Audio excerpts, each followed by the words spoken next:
Stock market में एक नया एसएमई आईपीओ आने वाला है, कौशल्या लॉजिस्टिक लिमिटेड। एंड आज की वीडियो में हम डिस्कस करेंगे कि आईपीओ का साइज क्या है, आईपीओ की डिटेल्स क्या है, कंपनी क्या करती है, एंड आपके पास अगर 1,20,000 रुपए है तो आपको इसके अंदर इन्वेस्ट करना चाहिए या नहीं। आईपीओ एक बुक बिल्ड इशू है एंड आईपीओ का टोटल साइज है 36.6 करोड़ रुपीज एंड कंपनी इसमें फ्रेश इशू के थ्रू रेस कर रही है 25.35 crore rupees and offer for sale के थ्रू रेस कर रही है 11.25 crore rupees. IPO open up होगा 29 दिसंबर को, क्लोज होगा जनवरी 3, 2024 को। आईपीओ में शेयर्स की अलॉटमेंट होगी 4 जनवरी को एंड शेयर एनएसई एसएमई पे लिस्ट होगा 8 जनवरी को। क्योंकि आईपीओ एक बुक बिल्ड इशू है तो इसका प्राइस बैंड है 71 रुपीज से लेकर 75 रुपीज पर शेयर तक। एक लॉट के अंदर 1600 शेयर्स है एंड जैसे मैंने बताया आपकी मिनिमम इन्वेस्टमेंट अमाउंट रहेगी 1,20,000 रुपए। ये तो हो गई आईपीओ की डिटेल्स। अब डिस्कस करते हैं कंपनी एग्जैक्टली क्या करती है। कौशल्या लॉजिस्टिक्स 2007 अगस्त में फाउंड हुई थी एंड इनका मेन काम है क्लियरिंग और फॉरवर्डिंग सर्विसेज प्रोवाइड करना एक लीडिंग सीमेंट कंपनी को इंडिया के अंदर। इसके अलावा ये ई कॉमर्स के थ्रू इलेक्ट्रॉनिक्स और होम अप्लायंसेस भी बेचते हैं एंड 2022-23 के फाइनेंशियल ईयर के अंदर इन्होंने कमर्शियल रियल एस्टेट के बिजनेस के अंदर भी, कमर्शियल रियल एस्टेट लीजिंग के बिजनेस के अंदर भी एंटर हुए हैं। ये तो कंपनी अलग अलग तरीके के काम कर रही है। जब कंपनी इस तरीके से अलग अलग काम कर रही होती है तो एक बेग्स द क्वेश्चन कि कंपनी का फोकस उनके कोर ऑपरेशंस के ऊपर है भी या नहीं है। बट जिस तरीके से इनका रेवेन्यू बढ़ रहा है, प्रॉफिट बढ़ रहा है, बैलेंस शीट डिस्कस करूंगा मैं, तो दैट शोज की कंपनी काम कर रही है अच्छे तरीके से। अब वो आपको देखना है अच्छे से रिसर्च करके कि जो रेवेन्यू आ रहा है वो कोर ऑपरेशन से मेन आ रहा है या वो दूसरे ऑपरेशन से आ रहा है। क्योंकि जब तक कंपनी का फोकस नहीं होगा ना किसी कोर ऑपरेशन पे, आई एम नॉट सेइंग कि नहीं है, बट जब तक किसी भी कोर ऑपरेशन पे फोकस नहीं होगा तब तक you can not predict the future of company कि भाई वो एक्चुअल में कुछ परफॉर्म कर पाएगी भी या नहीं।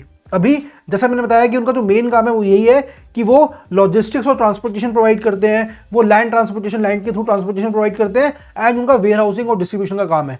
सो ये कंपनी का मेन काम है। लेकिन इस तरीके से कंपनी, जैसे मैंने बताया कि ई कॉमर्स के थ्रू वो गुड्स भी बेच रहे हैं, electronic goods, home appliances and वो क्या कहते हैं रियल एस्टेट लीजिंग के अंदर भी एंटर हो रहे हैं।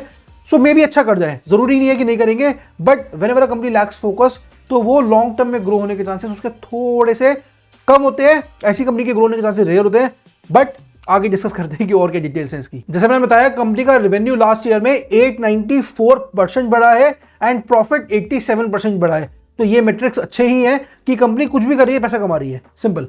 अब आपके सामने की परफॉर्मेंस इंडिकेटर्स आ रहे होंगे, इससे आपको एक आइडिया लग जाएगा कि कंपनी की फाइनेंशियल स्टैंडिंग क्या है। जैसे इसका ईपीएस देखो 470 का ईपीएस है।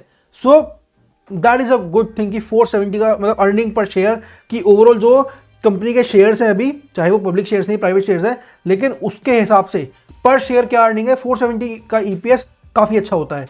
तो ओवरऑल अगर मैं आपको बोलूं कि आपको इसके अंदर अप्लाई करना चाहिए या नहीं, that is first of all your own call. आपकी मर्जी करो नहीं करो, मैं कोई रिकमेंडेशन नहीं दूंगा आपको, बट मैं ये कहूंगा कि जिस तरीके से कंपनी अलग अलग बिजनेसेस में जा रही है, ये अच्छी चीज भी हो सकती है कि वो नए नए एस्पेक्ट्स देख रही है ग्रो करने के लिए। एंड क्योंकि ये एसएमई आईपीओ है, क्योंकि ये अभी ये मेन बोर्ड आईपीओ नहीं है, तो कंपनी के पास अभी अपॉर्चुनिटीज है कि वो ओके एक्सपेरिमेंट कर सकती है एंड ग्रो हो सकती है। तो क्या पता कंपनी एक फील्ड को पकड़ के तीनों फील्ड्स में काफी अच्छे तरीके से ग्रो हो जाए।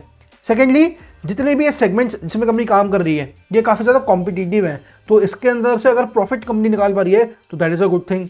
बट जो कंपनी की जो डेट लेवल्स है वो थोड़ा सा एक कंसर्न रेस करते हैं कि किस तरीके से कंपनी काम कर रही है। But all in all I से कि अगर आपको इन्वेस्ट करना है तो आप इसके अंदर कर सकते हो, क्योंकि जिस तरीके से इंफ्रास्ट्रक्चर को पुश मिल रहा है इंडिया के अंदर, तो कोई भी कंपनीज, अब सिंपल है ना यार, आपको अगर इंफ्रास्ट्रक्चर डेवलप करना है तो उसके लिए ट्रांसपोर्टेशन बहुत जरूरी होती है।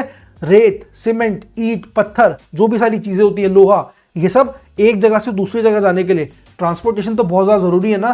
तो इंफ्रास्ट्रक्चर बहुत ज्यादा जरूरी है इंडिया की ग्रोथ के लिए एंड वो काफी ज्यादा पुश मिल रहा है उसको। तो एक बोलते ना कि अगर आपको सक्सेसफुल बनना है तो भागते घोड़े पे सवार हो जाओ। मे बी जो भागता घोड़ा है इंडिया का, जो इंफ्रास्ट्रक्चर को पुश मिल रहा है, मे बी उस घोड़े पे सवार होके ये कंपनी ग्रो कर जाए। तो आई से थोड़ी सी और रिसर्च करो एंड उसके बेसिस पे आई सजेस्ट कि आप इसके अंदर इन्वेस्ट कर सकते हो इफ यू हैव 1,20,000।